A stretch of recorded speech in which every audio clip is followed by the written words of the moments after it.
dalka Jabuuti waxaa la soo gabagabeeyay ololihii doorashada waxaana maalinta berita ah oo Jimcaha lagu wadaa in ay ka dhacdo doorashada madaxweynaha ee dalkan Jamhuuriyadda Jabuuti waxaa ku tartamaya laba xisbi xisbiga talada haya ee UMP iyo xisbiga kale ee CDU murashaxa xisbiga talada haya mudane Ismaaciil Cumar Geelle afhayeenkiisa waa Cabdiqaadir Xuseen Cumar maanta ayaan kula kulannay magaalada Jabuuti waxaana weydiinay murashaxooda iyo xisbiga waxa ay sanadkan doorashada la yimaadeen mudane Cabdiqaadir soo dhawow doorashadii berita ay qabsoomaysaa ka xisbi ahaan maxaad la timaadeen doorashadan waan dhowahay aad baad u mahadsantahay walaalkay murashaxa aqlabiyadda madaxtooyada mudane Ismaaciil Cumar Geelle wuxuu bilaabay ololo doorashooyinkan uu kaga qayb galo muddo 2 toddobaad ah labada toddobaad dadweynaha iyo shacabka wuxuu la hortagay barnaamij ballaaran kaas oo dhinaca nabadda dhinaca xasiloonida ee wadanka ka jirta uu isagu maxaan ku rahay maareeg ka yahay dhinaca maxaan ku rahay waxbarashada oo maanta reer Jabuuti siday u dheeyihiin 90% oo dugsiga hoose ay maanta ardaydu ay dhigato oo si bilaash ah u dhigato dugsiga dhexe ilaa jaamacaduna ay reer Jabuuti u tahay bilaash oo lacag qiimo ugu joogin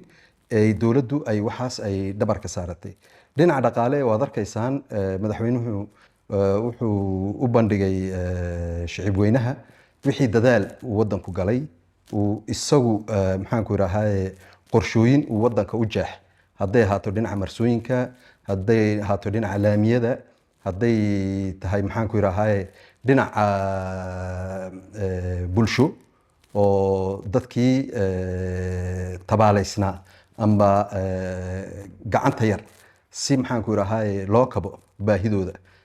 dhinaca guriyeentana waad arkaysaa Jabuuti guryooyin badan oo dadka maxaan ku rahay dakhliga dhexe qaba in guryo oo 2 qola 3 qola loogu tartiibiyo ay ayagoo ka dhaqaaqaya mushaharkooga ay u awoodaan in ay guryahaas ay galaan si nolol maalmeedkoogu uu maxaan ku rahay dhibaato weyn uu noogu noqon oo lacagtooda oo dhan ee mushaharka inay kaga bixin guryaha waxaasoo dhan oo barnaamija ayuu hordhigay waa wuxuu soo qabtay iyo waliba insha Allah wuxuu 5 sano ee soo socota uu qaban doono shacib weynihiisa Cabdiqaadir dhaqaalaha aad ayaad ugu laalaabatay iyo mashaariicda wadanka ka socda laakiin inkastoo Jabuuti la yiraahdo waxay kamid tahay dalalka kobaca GDP-ga waxa la yiraahdo geeska Afrika dalalka ugu sareeya haddana shaqo la'aantu aad bay ugu badan tahay da'yarta marka muddooyinkii kala duwanaa aad xilka hayseen iyo hadda rabtaan inaad mar kale leedii soo doorto maxaad uga qaban laadiin waa laga qabtay in badan horta shaqo la'aantan aad soo hadal qaaday wax Jabuuti u khaasama adduunweynaha dhan bay ka jirtaa waayo maanta haddaad aragtid wadanada adduunka amba Jabuuti dhalinyarta ugu badan marka la eego shacbiyada ku nool wadanada marka taas dadaalo weyn ayaa laga qabtaa dawladdu inteeda ugu badan ayadaa shaqaaleysiisa laakiin dawlad wax maxaan ku rahay lagaga tagi karayo ma dhalinyartu waa in ay ayaduna horta xirfadaheega iyo waxay soo barteen in laga faa'iideysto oo waliba sharikaduhuna ay qaybtooda qaataan ayaguna hadday dhalinyar yihiin wixii ay garanayeen amba wixii ay xirfad ay la yimaadeen in ayagana la taakuleeyo oo maaliyad la geliyo si ayaguna shirkadahooga ay u furtaan ayna ayaguna marka dambe dad u shaqaaleysiiyaan waxaasoo qorshaha way jireen wayna jiraan wayna socdaan laakiin habeen iyo dharaar shaqo la'aanta ka jirta wadanka waa lagu baabiin karayaa taasi wax macquula ma laakiin waa wax dadaal joogta oo socota oo maanta de inteeda badan maxaan ku rahay la hirgeliyay murashaxa xisbigiina mudane Ismaaciil Cumar Geelle waxa la yiraahdaa waa nin galaangal badan marka laga hadlayo siyaasadda gobolka oo aad ugu dhex jira siyaasaddii hore ee gobolka aad ugu dhex jirteen aad uga dhex muuqateen xakee maraysaa sidee u doonaysaan inaad horumar uga samaysaan too horeysa waxaan doonayaa inaan ku xasuusiyo walaalkay Djibouti maanta waxay u tahay ururka IGAD ayay madax u tahay. Inta uu ama muddada uu soo hayay madaxweyne Ismaaciil Cumar ururka IGAD madaxeega waxyaalo badan ayaa horta noo hirgalay. Too horeyso oon aad ugu faraxsanahay wax weyn in ay Suudaan ku soo noqotay IGAD iyadoo bari dhexdeeda maxaan ku rahay khilaafaad yar dhacay ay qaraar goosatay inay ka baxdo. taas waxa weeyaan waa dadaalkii madaxweynaha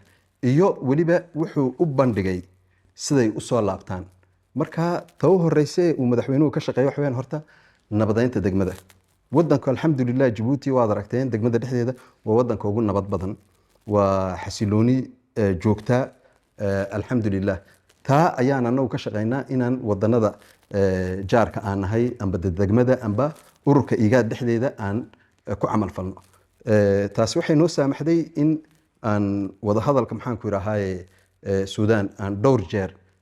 balal halkan ugu qabanay ay reer Suudaan ay yimaadeen ay wada hadleen. inkastoo dagaalku maanta socdo للاسف الشديد laakiin dadaalka waa lagu jiraa. hadday noqoto South Sudan sidaa si leeg shaqooyin iyo maxaan ku yiraahay wada hadallada ka socda dhinaca ururka Afrika iyo maxaan ku yiraahay C5 qolo la yiraaho oo dhowr wadan ka kooban oo arrinka ku wada jira. Djiboutina waan ku jirnaa intaana maxaan ku yiraahay madaxweynaha daadahaya. siyaasadda markaan u soo laabano waxa la yiraahdaa xisbigiina talada haya iyo madaxweynaha iyo nidaam adag ayaad ku dhaqantaan oo mucaaradka uma ogolidiin inay tartanka idin kala qayb galaan. meelaha qaarkood dibadda jiraan, meelaha qaarkood gudaha ay joogaan, tartankana kuma jiraan. tartanku waa tartar furan. Djibouti horta mid ugu walaalkay waxaan wadanku wuxuu ku saleysan yahay dimuqraadiyad iyo nin kastoo muwaadin oo reer Djibouti inuu xaq u leeyahay hadduu xeerasho ay maxaan ku yiraahay dastuurka wadanka hadduu ixtiraamo inuu ka qayb gali karo. af Soomaaliga reer Soomaaliya ku wada hadli waxay tiraahiin waa shactiro. maad u malaysaa shicib weynihii aad wada arkayseen intuu ololuhu socday iyo waliba shalay isku soo bixi wax dad yimid saa baaxad leh in dad maxaan ku yiraahay la soo qasbaynayihiin. marka waa shactiro in la yiraaho reer Djibouti siyaasadda maxaan ku yiraahay uma bisla. shicibka Djibouti iyo siyaasiyiintu way wada bisil yihiin laakiin kii doonaya inuu ka qayb galo albaabku uu furan yahay marna lagama xirin. mudda la siiyaa maxaan ku yiraahay murashaxiintu hadday jecel yihiin inay ka qayb galaan doorashadan in ay faylkooga soo buuxiyaan. shuruudaa jira, shuruudada hadday soo buuxiyaan way ka qayb galaan. laakiin waan diidaynaa oo kama qayb galayno waan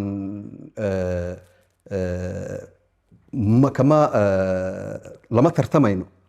waxaan u aragnaa cabsi in laga cabsoonayo wax soo qabadkii madaxweynaha, shacbiyadii madaxweynaha iyo barnaamijka ee soo socdo shicibkiisa u bandhigayo oo ku qancinayo. haddayna hayn ya dee adigaanba su-aal ku weydiin maad u malaysaa adigoo wax hayn nin maxaan ku yiraahay 100 mitir kaa horeeya oo kaa orod badan oo kaa maxaan ku yiraahay aqoon badan oo kaa xikmad badan oo siyaasad ahaan waa rugcadde waxaad hor joogtid inaad maxaan ku yiraahay aad meedaanka u soo dhaadhici. marka cabsidaaba jirtay laakiin wax mamnuucayo halkan u diidaya reer Djibouti muwaadin kasta hadduu noqdo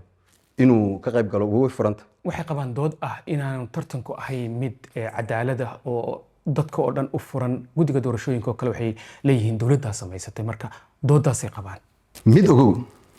Djibouti haddaan iyo wadanada waaweyn oo dhan iyo wadanada dimuqraadiga wasaaradda arrimaha gudaha qaban qaabisa doorashooyinka. ma u malaysaa haddii wadanada qaarkood oo kale haddii hay-ado amba dowlado ay namaal gashanayso amba dee ayna siinayso maxaan ku yiraahay dacmi maaliyadeed inayna faragelin nagu soo gelinayn. annagu taa baabkaa waan iska xidhnay. awooddeedu intay doonto hal ay kaato laakiin ikhtiyaarka aan doonayno inaan shacab weynahayna siino waxaa u mudan in wadankooga shicibkooga dowladooda ay aaminsan yihiin ay u qaban qaabiso oo u maxaan ku yiraahay u organize garayso. taasi waxay ku cadeynaysaa Djibouti in wax ka mamnuucaya in ay ka soo qayb galaan ayna jirin. laakiin haddii ay aaminsaneen wadankooga hadday muassasaadka wadanka hadday aaminsaneen ya dee taas waa wax ayaga u yaala. guddiga ma dhex ka dhigtaan oo xubno mucaaradka siisaan guddiga doorashooyinka iyo sida dowladduba ahlan wasahlan may ka soo qayb galeen. hadday ka soo qayb galayaan waan ku soo dhoweyn lahayn, laakiin kama soo qaybgelin. ninka murashaxa kale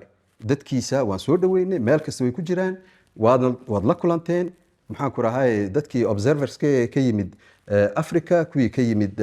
ururka carabta, IGAD iyo OIC, gebi way la wada kulmeen, way la wada sheekaysteen. haddii ay wax dhibaato uu qabo wuu sheegtay, haddii maxaan ku rahay uu ra'yi uu qabana wuu kala hadlay. waxaasoo dhan waxay ku caddaynaysaa kii ka soo qayb gala xaq buu u leeyahay inuu wixii mu'asasaad ee doorashooyinka ku qaybsan inuu ka qayb galo. laakiin kii dee bannaankaa jooga anugu waxaabaan cambaareynaya, dee taas wallaahi waxaan u maleeyaa in ay isaga maxaan ku rahay mas-uuliyaddiisa saarantay.